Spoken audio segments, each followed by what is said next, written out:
Okay, I would say let's do this. Do this. So, let's go. The reason why we are here today is to check how it aged. That is something that I did to the guitar before, because before it was a Fender Nitro cellulose fake lacquer finish. So that is real Nitro now. So yeah, let's go. I would say let's start on the horn. We have all these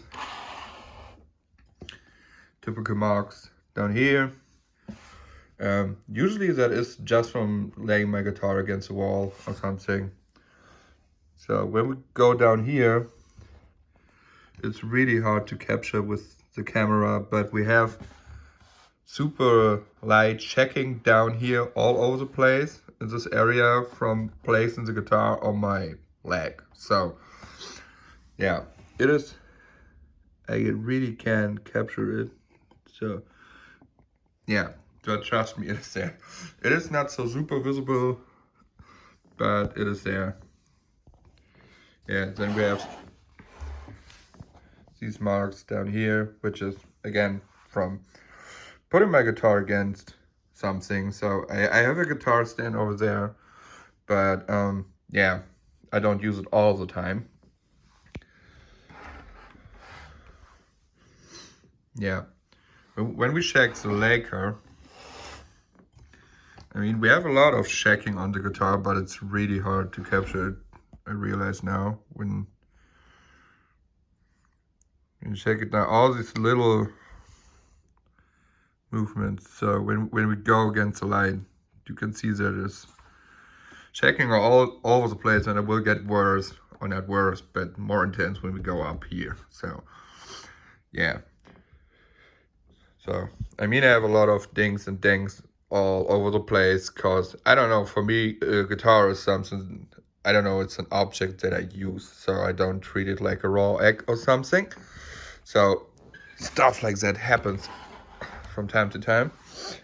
Yeah, down here we have something that is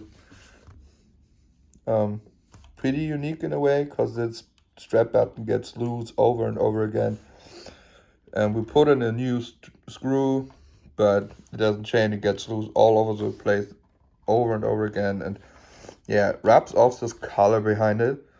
Here's, it is pretty good visible that we decided to go Arctic white, I think was it. At least it looks like it.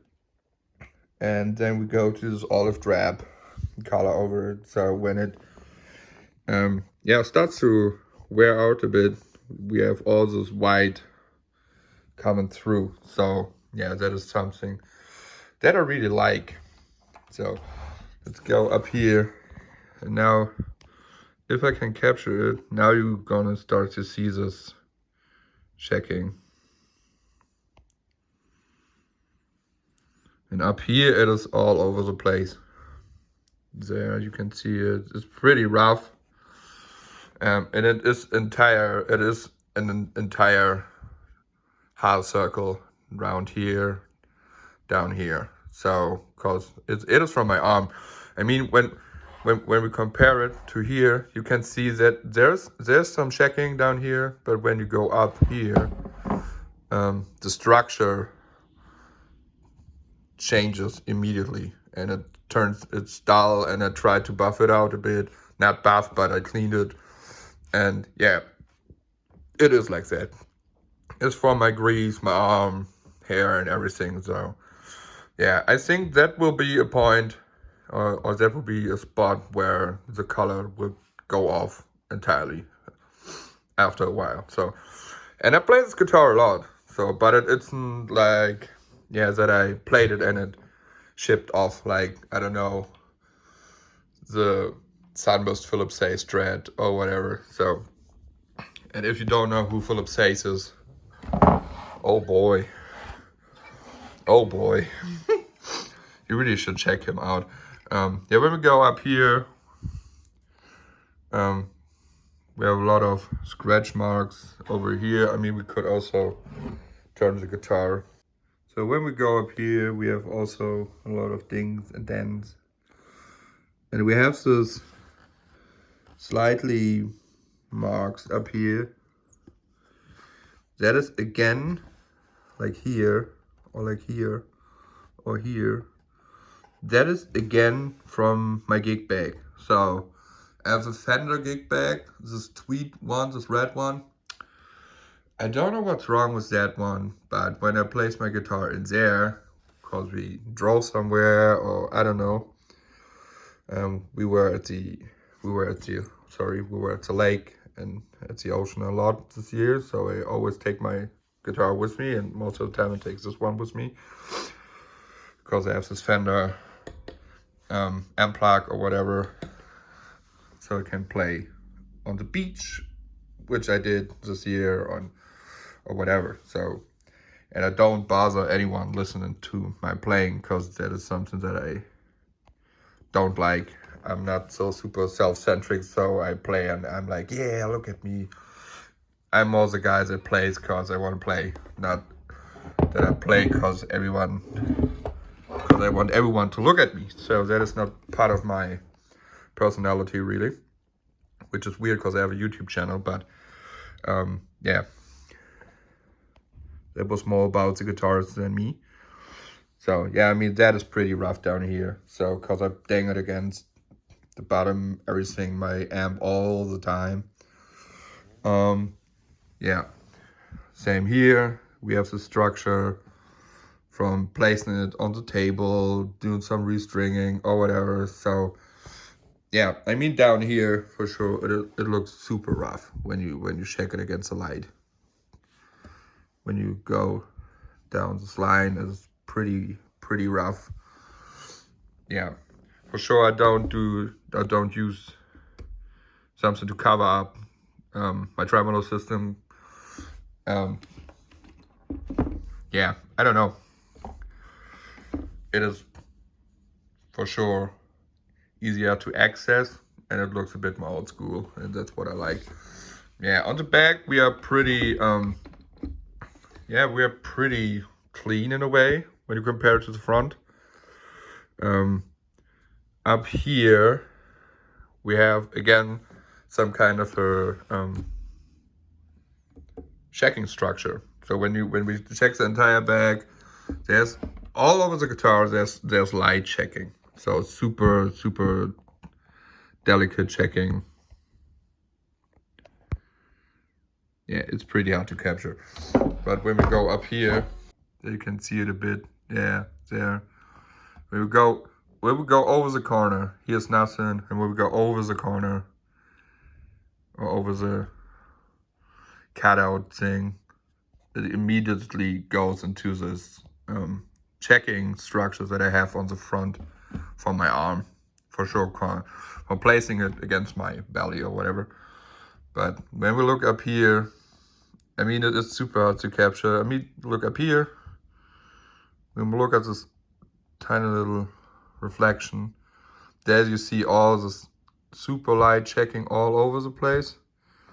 And we'll go up here, it gets rougher and bigger and everything. So that's the main difference. Yeah, when we talk about the neck, I also played some marks in here. And I don't treat my guitar with, I don't know, with a lack of respect or something. I just play it every day. So yeah, when we talk about the neck, nothing really wears out so far. So Lucia told me it is a pretty thin coat of this oil, so he said it should wear out pretty fast. Dog hair. Yeah. When we would hold it against the light, we would see that marks building up all over the neck, or mainly from here to maybe here. I play up here, but not so often. So yeah, it was a typical marks, especially from here, yeah, to here. So it starts to build up, but as you can see, there's nothing really visible. So I have some dings and dents in my headstock too. Yeah, but that's nothing that is super, you can see it up here. Yeah, but that is nothing to be, yeah, talk about.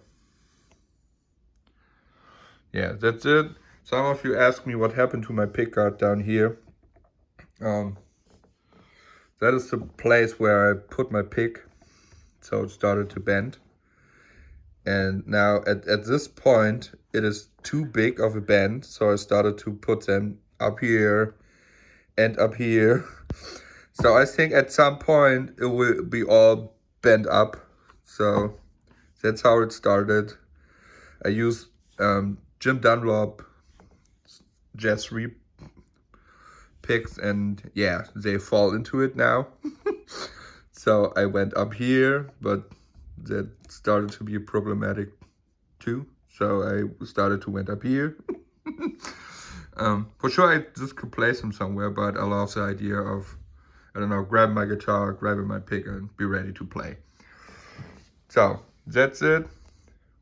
When we look from this direction, then you can see a bit more structure, bit more grease that build up. You can see this dull area over here that I talked about from my arm. Yeah, pretty nerdy video again. I will make a video in 1 year or whatever again about it. So yeah, stay tuned, give me a like, sub, whatever, and yeah, let me know what you think in the comments down below. That's it for today. Yeah, and I will also put a playlist down below where you can see all the updates that I did so far. Also on the Strat when it was a Sunburst Fender original Strat before. If you want to compare it, how that aged, how the Nitro fake Nitro aged in comparison to a real Nitro finish. Yeah, so that's it. He's done.